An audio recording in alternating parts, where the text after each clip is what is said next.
you've got, job seekers coming through the door. What do the employers need to know that they can help you and they could be more successful in trying to fill their workforce? Well, the first thing they need to know is super simple. List your job openings with job service. And it's amazing how many don't, for whatever their reasons are. We have it over here, or we had it listed last year, that type of thing. But you're not going to get those positions filled without it being very visible. And the easiest free thing to do is list it with job service. And the more visible, the better. We can also put it on social media. You can put it on social media. Just the visibility of your job opening is key.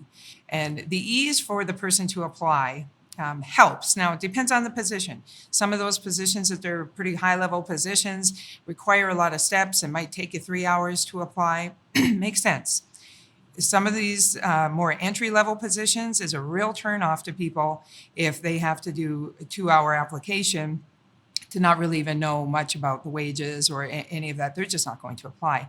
So if you can do even like a hey, let's have a conversation step for some of those more entry-level positions, that would be very helpful. But it is helpful to actually come into job service as an employer.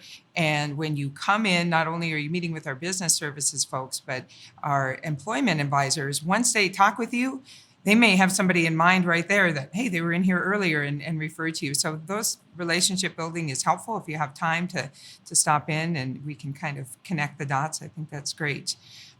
The other thing that I will say is with the challenges that we do have, I would ask that employers take a look at their policies, procedures for hiring, for retaining, for HR, as far as recovery and reentry issues.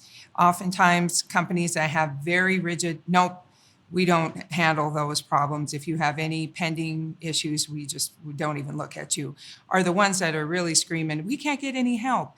Where if you can take a look at people who have either pending criminal charges or that they actually have convictions and look at them on a case-by-case basis, an individual basis, versus just a policy that just is red lines it, you're going to be a lot more fruitful. And you'll find that some of the people in recovery and reentry are actually the hardest working, best employees you'll ever have.